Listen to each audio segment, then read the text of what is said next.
اکنون صمد رفته است، لیک او به یقین انسانی است که جاری جاودان در رویش فرداست.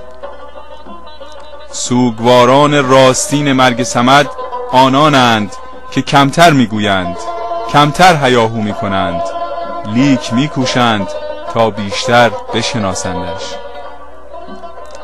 صمد مرد بی آنکه بهشت شناخته خیش را تحقق یافته ببیند. همین است که مرگ او را دردناک می کند و باز همین است که بر قلمرو تعهد دوستانش وسعت می بخشد. اگرچه بی چیز مرد، برای دوستانش میراثی بر جای نهاد که در هر گام نشانه راه است. در یافته‌های صمد دست کم مقدمه‌ای بود برای شناخت دیگر وادی‌ها در کوشش هر انسان شرافتمندی به خاطر بنیان نهادن دنیایی قابل زیست. بر مبنای این دریافت هاست که با اعتقاد میگویی دیگر بنای هیچ پلی بر خیال نیست، کوتاه شده است فاصله دست و آرزو.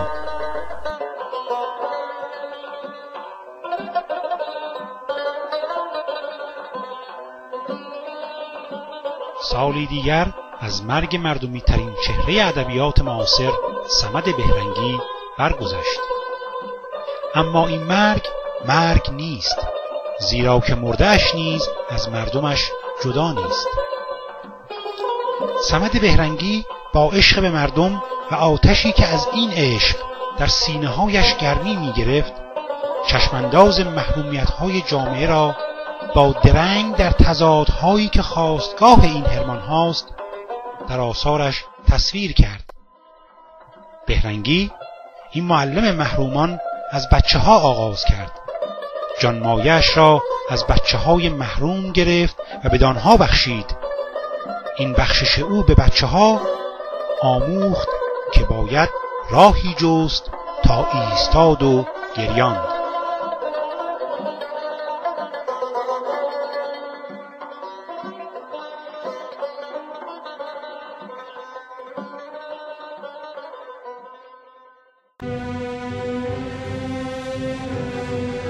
صمد بهرنگی با احساس و درک ستم ملی و مشاهده رنجی که کودکان آذربایجانی به خصوص در دهات برای یادگیری سواد به زبان فارسی متحمل می‌شوند، به ابتکار جدیدی دست زده و کتاب الفبا را تدوین نمود.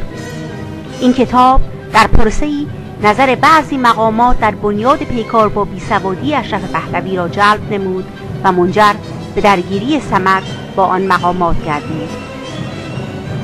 در کتاب راز مرگ صمد به قلم رفیق اشرف دهقانی به شکنجه شدن صمد توسط ساواک اشاره شده و از قول روحانگیز دهقانی گفته شده است: مأموران ساواک طوری صورت صمد را در و داغون کرده بودند که او به مدت 1 هفته به خانهشان نرفت. صمد بهرنگی در تمام عمرش لحظه ای از مبارزه با دشمنان توده های دربند ایران غافل نماند. پایان زندگی او درست همانند ماهی سیاه کوچولو، آن ماهی دانا و شجاع بود که پس از آن که خنجرش را در دل سیاه مرغ ماهی خار فرو برد، دیگر از او خبری نشد و هیچ کس ندانست که چه بر سر او آمد. در آن کتاب آمده است: از ماهی سیاه کوچولو هیچ خبری نشد و تا به حال هم خبری نشده.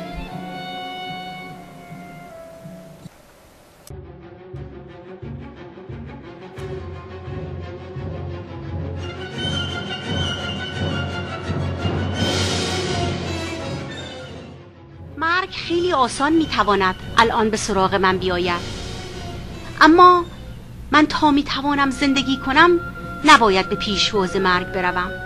البته اگر یک وقتی ناچار با مرگ روبرو شدم که میشوم مهم نیست. مهم این است که زندگی یا مرگ من چه اثری در زندگی دیگران داشته باشد.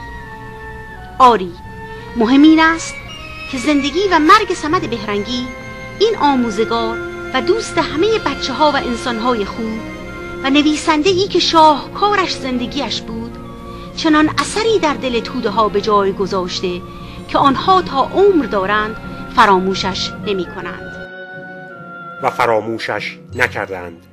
در همین نوروز سال 87 در پارک لاله تهران شاهد ابتکاری از جوانان مبارز بودیم که در اعتراض به شرایط ظالمانه‌ای که سلطه جمهوری اسلامی در کشور به بار آورده است، با الهام از اندیشه‌های صمد بهرنگی 1000 ماهی سیاه کوچولو به مردم هدیه دادند. این امر گواه آن است که صمد هنوز زنده است و همچنان با دشمنان مردم می جنگد. درست به همین خاطر است که امروزه جیره‌خواران رژیم جنایتکار جمهوری اسلامی خود را مجبور دیدند هر یک به شکلی بر علیه صمد در میان نسل جوان سمپاشی کنند. آنها حتی مرگ مشکوک او را نیز دستاویزی برای حمله به خود او و یاران فداییش قرار می‌دهند. اما صمد و یارانش در قلب توده‌های رنج دیده ایران جای دارند و یاد گرامیشان گرمی بخش وجود آنهاست.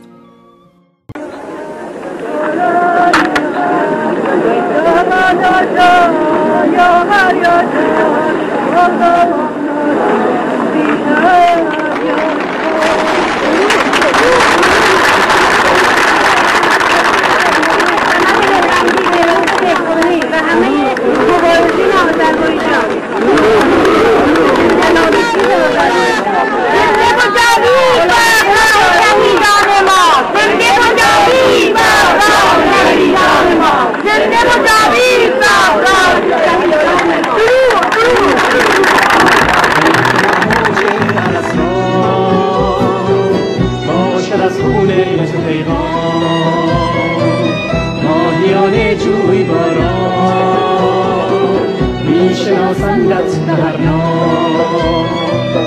ببین صمد که راه تو شد ره هر رودخانه،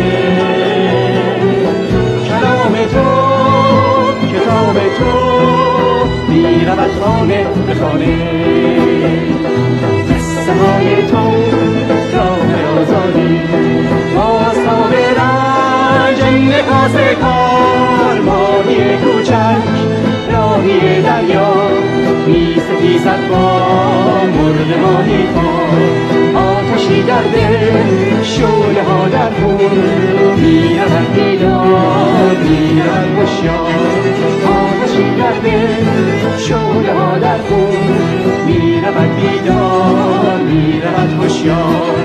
آتشی در دل شعله ها در خون میرود بیدار میرود هوشیار.